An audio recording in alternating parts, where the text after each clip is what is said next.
The gospel lesson for today is from St. Luke's Gospel, the 17th chapter, beginning at the first verse. I'm going to read the translation from the Message translation. Jesus said to his disciples, "Hard trials and temptations are bound to come, but too bad for whoever brings them on. Better to wear a millstone necklace and take a swim in the deep blue sea than to give even one of these little dear ones a hard time. Be alert. If you see your friend going wrong, correct him. If he responds, forgive him. Even if it's personal against you and repeated 7 times through the day, and 7 times he says, 'I'm sorry, I won't do it again,' forgive him."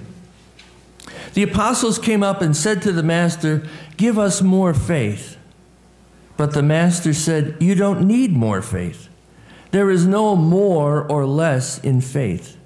If you have a bare kernel of faith, say the size of a poppy seed, you could say to this sycamore tree, 'Go jump in the lake,' and it would do it.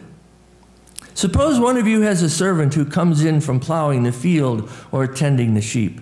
Would you take his coat, set the table, and say, 'Sit down and eat'? Wouldn't you be more likely to say, 'Prepare dinner, change your clothes, and wait table for me until I finish my coffee, then go to the kitchen and have your supper'? Does the servant get special thanks for doing what's expected of him or her? It's the same with you. When you've done everything expected of you, be matter of fact and say, 'The work is done. What we were told to do, we did.'" Here ends the gospel. A man returned to work in a place from which he had been fired several months previously. Now his work was superior. A fellow worker remembered how inconsistent he had been in the past, and he asked, "What happened to make such a difference?" And the man told this story. "When I was in college, I was part of a fraternity initiation committee. We placed the new members in the middle of a long stretch of a country road. I was to drive my car at a great speed, as fast as I possibly could, straight at them. The challenge was for them to stand firm until a signal was given to jump out of the way. It was a dark night. I had reached nearly 100 miles an hour and saw the looks of terror in the headlights. The signal was given and everyone jumped clear, except one guy. I left college after that. I later married and have 2 children. But the look on that boy's face as I passed over him stayed in my mind all the time. I became hopelessly inconsistent, moody, and finally became a problem drinker. My wife had to work to bring in the only income we had for a while. I was drinking at home one morning when someone rang the doorbell. I opened to find myself facing a woman who seemed strangely familiar.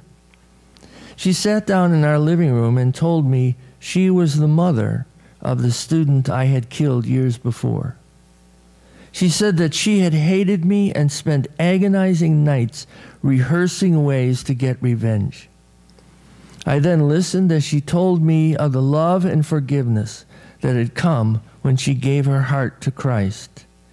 She said, "I have come to let you know that I forgive you and I want you to forgive me."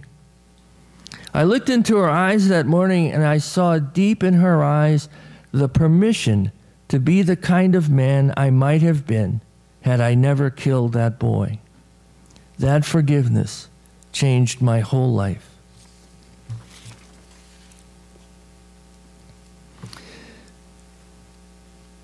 I think when I read that story, and it's probably true that it's the same with you, I'm in that living room with those 2 people, wondering what that must have looked like.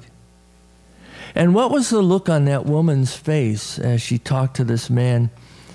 I think the man probably held his head down when he realized who she was, probably had trouble even making eye contact with her. But she held her gaze on him, I would like to say, because she was speaking from her heart, and she wanted him to get every word, and she wanted to say it to him just right.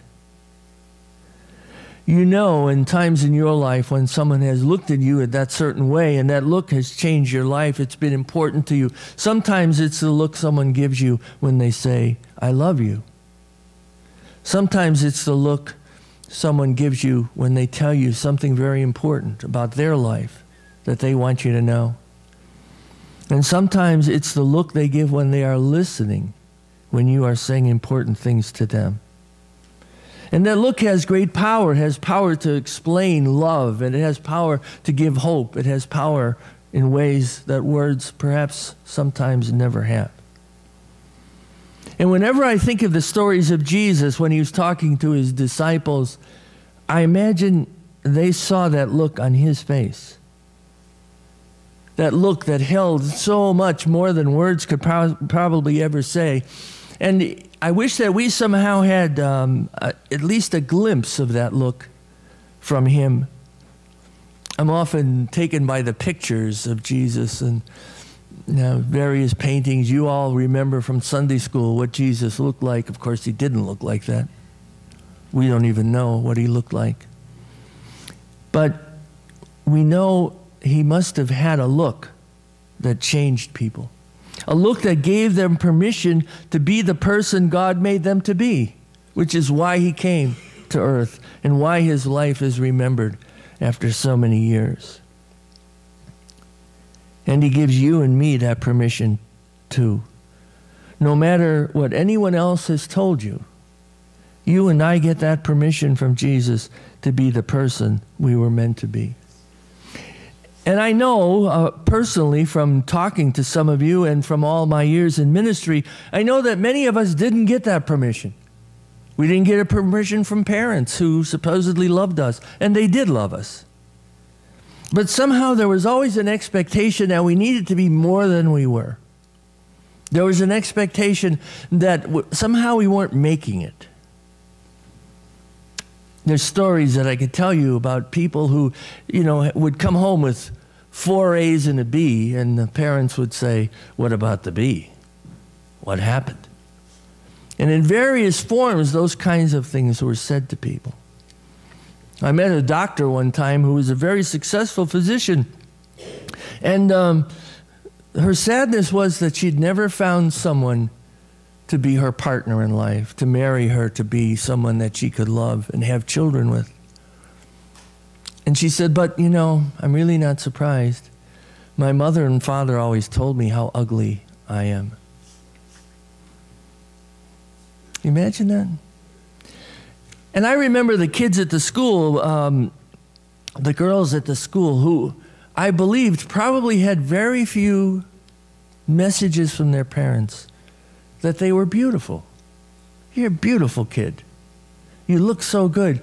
And when those times would come when the school would have special parties at Christmas and Thanksgiving, and during the summer when we'd have what we called the convocation, the end of the school year, and some of the kids were moving on and some were staying, but it was a big party and everybody got dressed up. And some of the outfits, whew. I never thought that 2 different colors of plaid went together, but depending on whatever they had in their closet, that's what they wore. And they had a lot of makeup on, and they were smelling good, and they were very proud of themselves. And I was always careful to take each one of them inside and said, oh, you look good today. You look really pretty. Your hair is beautiful. And sometimes they would say, you don't really mean that, but they would be smiling when they said it.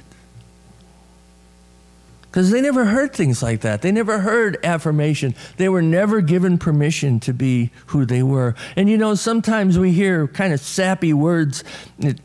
I always get a big kick out of when you hear on some show or in some venue, someone says, any child can grow up to be president of the United States. Well, given a lot of attached stuff and a big, large bucket load of money, yeah, that's probably true, but that permission is important. That permission is important.